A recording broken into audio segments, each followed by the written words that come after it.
Ce qui est élection est allé pour la survie à Kabila. Kabila a zoringa sauvé pour naïe à organiser l'élection. C'est bon, on a organisé l'élection. Et ça la malamu, ça la mabe, yé azolinga ami a sauvé pour naïe. Muluba, Muluba mutu. C'est comme Muluba. Muluba to chuluba. Il faut appeler sa précision parce qu'il y a un Muluba dirige le Congo. Muluba déjà Congo. Muluba dirige Congo. Laurent Kabila zanani. Laurent Kabila Muluba ça? Ah non. Mswahili. Mswahili existe na mabelo te. Muluba kati azalaka te oyebite vanda kimena na salisa yo. Salisa biso siko. Muluba. Baluba bauti na Kabongo. Laurent Kabila kufinda comme Muluba. Te Laurent Kabila zaki Muluba. Na ndena beta. Mesdames, Demoiselles et Messieurs, chers amis fidèles et téléspectateurs de la 3W.com, merci toujours parce que vous avez belé votre rabisso monde entier na émission on a bino Showtime présenté par votre serviteur Yannick Wenge moto atona na kibonzambe bienvenue à cette émission Showtime avec Yannick Wenge. Merci de vous abonner toujours dans Congo France pour avoir des informations en Mboka. To solo ramambe belé hôtel Mboka na biso Congo. Je suis aujourd'hui toujours avec Lumumba, moto akangi Mboka oyo combattant ya Mboka oyo. Félicite Papa Lumumba. Bonjour. Bonjour Yannick. Santé comment? Ah très bien. Tout ça très bien, tout ça kitoko, tout ça makamino ça malamu. OK, bah tu vois c'est la élection, tu vois c'est la machine à voter tout moni minduki ye na mituka na Kinshasa. Eza nini? Eza guerre, eza le 23 décembre, to eloro nini eza le 23 décembre. Yannick Nabiso ezali pour la toute première fois te. Nazolinga na répéter na koki kolobela makambo élection te to matato kita. La fois passée, je me rappelle na émission Tota Osala. Na loba na émission wana. Ce qui élection ezali pour la survie à Kabila. Kabila azolinga sauver pour naie à organiser l'élection. C'est bon on a organisé l'élection. Ezala malamu ezala mabe ye azolinga ami a sauver pour naie. Ezali moyen ya komi garder en vie. Mais ce qui est élection zate Kabila a na place. C'est vrai. Aux allant cimetière. Shadar est le côté. Shadar aza Kabila. Papa. Na histoire nano Kabila tous nano to meke mpe ko partager. Bato ba défendra Kabila. Yo Shadar a défendre Kabila. Parce que Shadar nano a défendra Kabila te. Ndenge nini Kabila ki ndo Shadar a chaiwana. Ezo sonné mabe. C'est pour dire que ya solo Kabila zana danger ebi ke batu nyonso baza pemena e balingi ete Kabila baro bazana Kabila balingi ete Kabila okima pe abati Shadar batu pe ba sepeli batu sepeli na déjà ka batu neta ngati Shadar ba sepeli ba meli masanga batu ba sepeli te batu na ye batu Kabila ba sepeli te comment nakati Kabila le problème batu ba meli masanga bazaki à l'aise ba ko assister pe Shadar partout parce que et c'est comme la masanga synonyme au sapel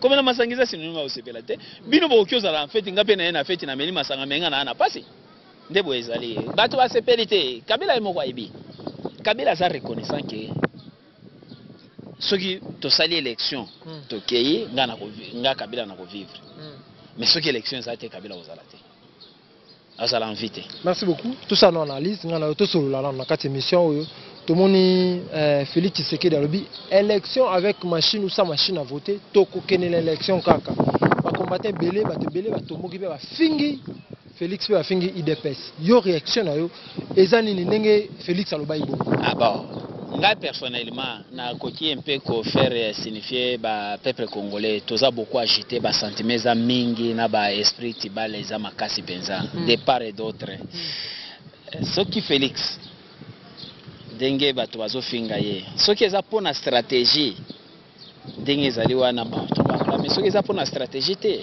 to raisonner nano eza boye ya lobi bakende na élection ezala te candidature na yake nenango OK soki candidature ata moko eza te omonte Kabila kozwa raison et pas bao ba cheyo alobi ke bomonte ngana nazana motema ko organiser bato na baboy ko organiser ce qui est la stratégie, entre guillemets, ce qui est la stratégie, pour tout ce qui s'amotoana, et ça dit madame. Ni ça madame. C'est la stratégie pour nous ça Kabila et ça. Et ça madame, to ko luka ba sujet ko finga na te. Et ça biloko ko éviter. Mat balobi Félix Tshisekedi aliembongo ya Kabila pe Kabila pe se ko ba policier ba ota mwana na mituka. ya président sozo tamona te masolo wana na kokyo défendre ngote soki aliembongo ya liembongo te na kokyo défendre ngote po na kokyo beta masolo moko ya kitoko na yeba ti mon président azana morgue bato baloba aliembongo ya Kabila ezali congolais azaka très fort na ba rumeur congolais te telema lobi Etienne Tshisekedi ali akimbongo ya Kabila omoni wana namona kezaka ba petitesse ezaka sujet na discuter nango makasi te soki ozana ba preuve bon dire ba preuve na yo ke tala ali akimbongo soki ozana ngo te Bokecho abimisa ba preuve ndeko Bokecho na aklamaka Bokecho makasi penza na aklamaka ye na sepelaka na ye lisusu bon eloko ngana koki kokende ko contre Bokecho te na sala nini te eloko ngana koki osenga ye na oti kolanda mpe ba déclaration na ye frappaki nga makasi Bokecho akumise Etienne Tshisekedi Bokecho abandi kofinga lisusu nazo senga ye bafingana mais Etienne Tshisekedi Bokecho acha mpe mai na vinyo na ye a éviter kombo wana Etienne Tshisekedi eza monument to respecter ka ndenge azalaki na ndenge mosala nyonso asalaki na komba ndenge Bokecho bando pesa ye lokumu ozobetele losako ya ndeko nanga Bokecho no senga yo penza continue pesa Etienne respect soki bofingana o comprendre ngai Macha Tumbabi si Congo okufa moluba ko kozala président roza bokonzi ya mboka Congo te ba reverse nde nazoloba ba reverse na Congo baza mingi ba reverse na lobi ba reverse baza mingi Yannick Muluba koza différence entre Muluba na Chiluba soki lobi Chiluba akozwa pouvoir te yoka na lobe Chiluba akozwa pouvoir te ezeloko mosusu Lingala ekozwa pouvoir te eloko mosusu Swahili ekozwa pouvoir te eloko mosusu ngana ondimango yoka nano ide na ngai soki lobi Chiluba ekozwa pouvoir te na koloba yan Chiluba ekozwa pouvoir te différence ni Chiluba na Baluba Muluba Chiluba eza langue Muluba mutu siko Muluba to tatu moloba nani aloba Muluba to Chiluba yenda il faut appeler sa précision parce que ngana ko ke bisa yoke Muluba dirige Congo te Muluba déjà Congo ta Muluba dirige Congo Laurent Kabila zanani Laurent Kabila Muluba ta nani Mswahili Mswahili exista na mabelo te Muluba kati azalaka te oyebi te vandaki na salisa yo salisa biso siko Muluba Baluba bauti na Kabongo Baluba Laurent Kabila kufinda komi Muluba te Laurent Kabila zaki Muluba na ndera beta na historique Baluba bauti na Sangalubangu eza na Kabongo na Katanga Baluba ezali omoni bino boyebi te Baluba kati Baluba ya Mbujimai Baluba ya Kananga bango nyonso baza Baluba Baluba bazaka na 3 provinces baza na Katanga na Kasai oriental na occidental siko yo soki atelemi alobike Muluba kozwa pouvoir te aloba peut-être famille ya Tshisekedi kozwa pouvoir te ou bien Tshisekedi kozwa pouvoir te je peux comprendre soki alobike oyo muto alobaka Chiluba kozwa pouvoir te Lumumba za Muluba Lumumba azaki Kasayen bongo yo nano personnellement na Congolais Congolais oza de colonie ça na école tenga na Congolais défendre Baluba moi je défends le Congo na défendre ke école te et na lingana makana na iba makambo ba école te parce que soyi muto azo na ba confusion école na lingana la taper école soko atala biso siko ko yebiseni chatumba na ko yebisa ye omoni ngadiadia serena bango esili bo continuer ko sala ka ba comédie po batu baseka po minute oyo omoni ba biloko bangadia bandose ko seka batu bandose ya bangadia ezali suna bandako te mais sikoyo na vie parce que Congo eza vie na vie ya Congo kozwa biloko bangadia yo na ngote oluko sepelisa batu baseka batu ba perdre ba vie na bango batu ba kufi pona Congo mais yo zozo ngo na yo zo solo opacité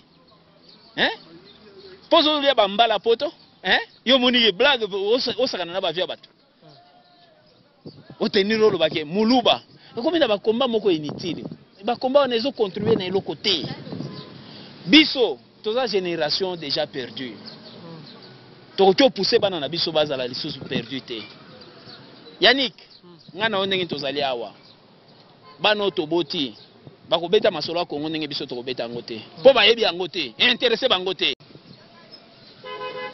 omoni ndenge bazali intéressé bango te soki to récupérer Congo te omoni bana na biso masolo ya Congo eko intéressé bango te naza na ndako na vandi mwana bazolakisa Congo ndenge bato bazokufa mwana azotuna ngai papa juste pays na bino eza pays nini me balakisi ndenge bato bakufi siko ye nano mwana esalaki epasi ndenge bato bazokufa oyo bazolakisa wana bato bazokufa na Congo siko mwana tuni papa wana eza nini pays nini siko pays na bino pays nini na obi Congo alobi epana bino nde bo bato bakufaka donc mwana milongoli ki a congolais esali pasi omoni 10 minutes so ina vandi bo yani nanga ezo pesa pasi makasi penza toza génération sacrifiée to pousser bana na biso bazala sacrifié te toleka na média po tosala ba comédie te soki oza na occasion koloba luka o édifier bato luka o salisa bato ke o luka o ya kotia ba biloko po édifier bato po ebundisa bato il y a pas de solution na biloko wana. Merci beaucoup Lumumba. Mais tomoni na meeting il y a Félix, il y a FCC, tomoni présence pe ba drapeau, il y a IDPS. D'habiter il y a FCC, il y a Shadari. Ba drapeau? Il y a IDPS. Bon, IDPS c'est oyo ngana ibi. Oh, depuis ngana na IDPS na ibaka IDPS avant pour que nous me tenir pour na IDPS il faut que tu sois mandaté. Parce qu'aujourd'hui, on a combat IDPS. Alia peut-être Fufuna voisin a été intégré d'Ingape IDPS. Asala Boingape IDPS. IDPS est mandaté. Si tu n'es pas mandaté, tu ne peux jamais représenter l'IDPS. IDPS est forme tambolaka. Aujourd'hui, nous sommes en thème IDPS. Pourquoi absence à IDPS marche le 26? Wana na gochio lo belo kote. Na okyo sala comment. Il y a une marche te mais il y a FCC. Na kochiko sala commentaire wana te mais IDPS majorité ya bato omoni confusion za mingi lelo mutu nyonso azolinga telema ngana mutu IDPS azoloba ngana azoloba na komba IDPS azana drapeau IDPS nde komi confusion makasi penza surtout ça ndeni poto ba IDPS c'est vrai te nzambe ya kosunga d'ici là nzamba kosunga IDPS ko IDPS ne bato ba organiser IDPS okufa IDPS okufa kate IDPS okufa te IDPS kotika la IDPS le 23 décembre c'est élection ça où exactement prière nanga élection ezalate prière ezalate bo Kabila longane ngana lobi prière nanga ina ezalate mais Kabila ozala na Congo te so ezalate Kabila ozala na Congo sûr je confirme prière nanga élection ezalate soki nazo continuer soki élection ezate Kabila vandi wana moi na changer forme ko bunda il faut to bunda tozala kaka sous couvert ya Belgique et vous allez avantager que tous allez na président Katia tous à la métropole ya Belgique. Merci beaucoup mesdames, demoiselles et messieurs, comprenez vraiment cette émission dans ma rapport à bino ba congolais ba combattant na mboka oyo nazana Lumumba oto solo mambe belé Lumumba to beta solo lelo ba musicien congolais ba tiki musique ba postuler ba koma ba député ezolinga kolakisa nini la musique na Congo zokufa te elle a kisi niveau ya Congo et ya ba congolais ba ça ba médiocre c'est vrai Congo na ba congolais ba médiocre nandeni nta poser pas comme député amoni musique esimba mon frère kozela omoko simple ba koma ka politicien te poko riche il faut que nous ça la business politicien comme riche te politicien comme na mbongo te mais na ba pays ya ba tiers monde ba pays ya ba idiot ndio moni mutu nyonso osala effort comme politicien pour comme riche eza ndengwana te et deuxièmement omoni na ba travaux ya ba commission omoni bazokende na ba parlement soki tozui tolo ba makambo ya parlement très bien na ba travaux ya ba commission de place komona oyo aza idiot a mérité ata ko telema te ezaka comédie na Congo ndenge